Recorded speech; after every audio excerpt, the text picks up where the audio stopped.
చేరిన నా కుటుంబ సభ్యులు కాదు దేవుళ్ళు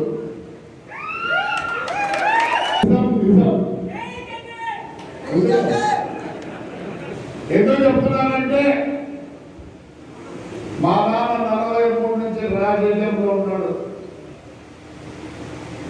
అదంతా ఎంతో నేను జైలుకి వెళ్ళి జైలు నుంచి బయటకు వచ్చినానే నాకు 69 సంవత్సరాలు. నా 65 సంవత్సరాలు ఒక విధంగా జరిగింది. ఆ ఒక్కరోజు నేను రిలీజ్ అయిన రోజు అది నా పుట్టినరోజు కాదు, ఈ తాడిపత్రి కాన్ఫరెన్స్లో పుట్టిన రోజు అనిపిస్తుంది.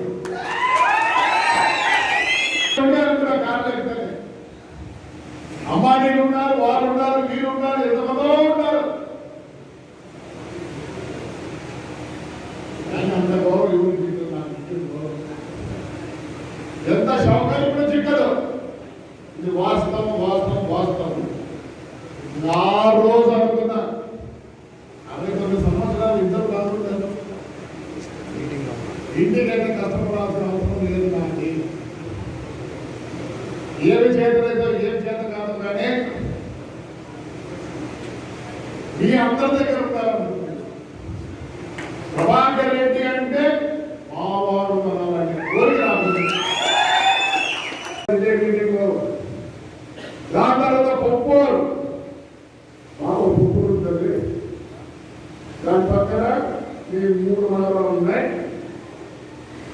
అక్కడ మీటింగ్ పెట్టి ఈ 3 మండలాలకి 4 మండలం నీకు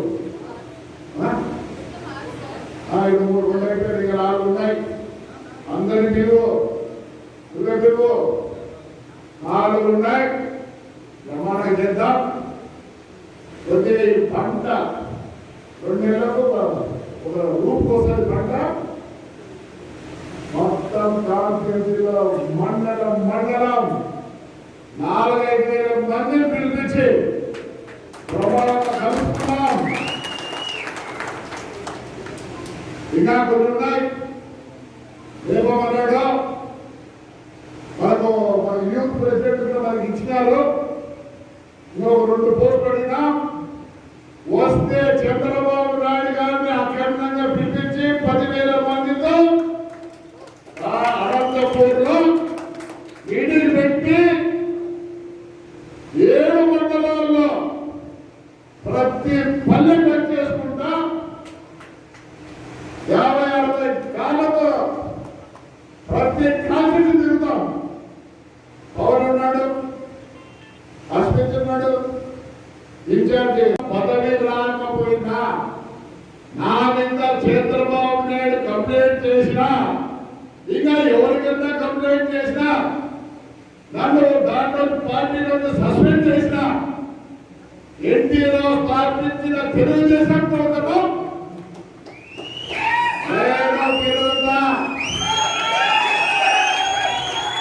ఖచ్చితంగా ఈ సభాముఖంగా అందరూ జరుగుతున్నా. ఎవరా ప్రెసిడెంట్, ఎవరా వైస్ ప్రెసిడెంట్, ఎవరా ప్రతి ఒక్క కార్యకర్త తెలుగుదేశం కావాలనుకునేవాడు ఎప్పుడైనా ఎక్కడికైనా పోవచ్చు. ఒకవేళ పార్టీకి ద్రోహం చేసేటట్టుకుంటే చేయకూడదు. పార్టీ బాగుపడాలా చెప్తున్నా. మళ్ళీ ఒక మీటింగ్ పెడతాము. ఇవన్నీ అనంతపూర్లో ఏదా ఇప్పుడు మెట్టదెబ్బ తింటాను. ఆ రోజు చెప్పిందే మేము ఒప్పుకుంటూ ఆ రోజు కూడా చెప్పిన ముందు అందరూ చేసుకుందాం, మళ్ళీ మెట్టదెబ్బలు తిందాం. మీరు మెట్టదెబ్బలు తినకూడదు కదా, ఎవరింటి వాళ్ళు కూర్చుంటారు అంటే మేము మెట్టదెబ్బలు తినకుండా రెడీ ఉంటాం. ఏదో మాట్లాడు మన ప్రతి ఒక్కరు గెలవాలా. మొదటి గురించే ఎందుకంటే చదువుతాం. ఆ ఇది కాబట్టి ఈరోజు ఇంతమంది నిలబడి కనీసం తాడిపత్రి మండలంలో దగ్గర 45 గెలిచాల్సింది. వాళ్ళు ఓడగొట్టలే, మనం ఓడగొట్టుకుంటాం.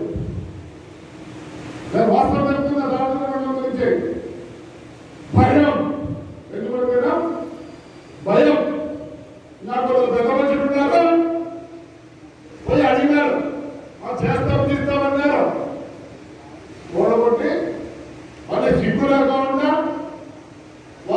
రూమ్లో కూర్చొని అందరి ముందర చాలా తప్పించుకుంటారు. ఎందుకు తప్పించుకుంటారు? మనకన్నా పార్టీ పెద్దది అని భావించి ప్రేమించి ఇక్కడికి విచ్చేసిన ప్రతి ఒక్క తెలుగుదేశం పార్టీ కార్యకర్తలకు అందరికీ నా హృదయపూర్వక నమస్కారాలు. ఈరోజు గురించి మీ అందరికీ తెలిసిందే. చాలా మంది చెడు మంచో ఓటమి గెలుపో ఇది ఏమి లెక్క చేయకుండా కేవలం మన పార్టీని కాపాడుతుందామని చెప్పి కేవలం అదొక్క దానిపైనే ధైర్యంగా ముందుకు వచ్చి చాలా మంది బెదిరించినా ఎదరకుండా కొట్టినా భయపడకుండా ఏమి చేసినా కూడా మీసం తిప్పి తోడ కొట్టి ముందుకొచ్చి నిలబడినప్పుడు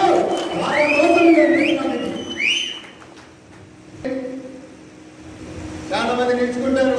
ఎన్నికలకి ఇంటికి వస్తారు, గెలిచిన వాళ్ళకి పులమాలలు వేస్తాం, ఏదో థ్యాంక్ యూ చెప్తాం, కంగ్రాచులేషన్స్ చెప్తాం. ఓడిపోయిన వాళ్ళని పర్లేదులే ఈసారి చూసుకుందాం అని ఓదార్చి పంపిస్తూ ఉంటాం. కానీ మీ అందరికీ ఇంకొకసారి గుర్తు చేయడానికి మేమున్నామని మీ అందరితో ఈరోజు సమావేశం 2.5 సంవత్సరాలు అయింది వైఎస్ఆర్సీపీ పొజిషన్లోకి వచ్చి కానీ ఏం లాభం చెప్పండి. మొదటి నమస్కారం మీకు, ఎందుకంటే మీరున్నారు కనుక మేము ఇక్కడ ఉన్నాము. అది నా కుటుంబం ఎప్పుడు మర్చిపోదు. చాలా మంది అడుగుతుంటారు, అనుకుంటుంటారు, ప్రభాకర్ రెడ్డికి ఏమన్నా టైం ఎక్కువదా, పని లేదా, డబ్బులు ఎక్కువైపోయిన సన్మానాలు పెడుతుంటాడా, ఎందుకు ఎప్పటికప్పుడు ఇలాంటి వింతలు చేస్తుంటాడు అని.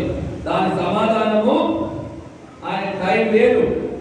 పొద్దున లేచినప్పటి నుంచి 6:30 7 గంటల నుంచో రాత్రి 11 వరకు ఎవరి గురించి ఆలోచిస్తాడు? తాడిపత్రి ప్రజల గురించి. రోడ్ల మీద తిరుగుతాడు. ఆయనకి టైం ఏం లేదు స్వామి. డబ్బులా నీకు తెలుసు మా పరిస్థితి ఏంటో. ఈ ప్రభుత్వం వచ్చాక మా మైండ్లు మూసేశారు, మా బస్సులు మూసేశారు, ఇతర వ్యాపారాలు ఏమన్నా మూసేశారు. అయినా కూడా వెనకడు వేయకుండా ఇటువంటి కార్యక్రమాలు చేస్తున్నాం. ఎందుకంటే ఒక మెసేజ్ వెళ్ళాల. తాడిపత్రి ఓడిపోయిన ఎలక్షన్ కానీ ఎప్పుడు చింతించలేదే, పోరాడుతూనే ఉన్నామే.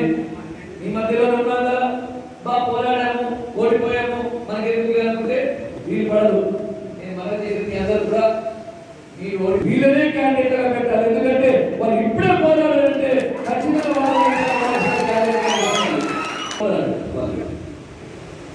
ప్రజాస్వామ్యాన్ని నిలబెట్టడానికి వాళ్ళు పోరాటం చేశారు తప్ప ఇంకొకటి కాదు. ఈ రాష్ట్రంలో ప్రజాస్వామ్యం లేదు. ఎక్కడ ఉందో చెప్పండి. నోరు వ్యక్తి గల వినిపించాలంటేనే భయపడే రోజులు. నేను ఒక పిలుపునిచ్చాను. చలో 19వ తేదీ ముఖ్యమంత్రి చుట్టుముడుతున్నాం. 19వ తేదీ యువకులు ఎవరైతే ఇంటెలిజెన్స్ రిపోర్ట్ తీసుకున్న మొదల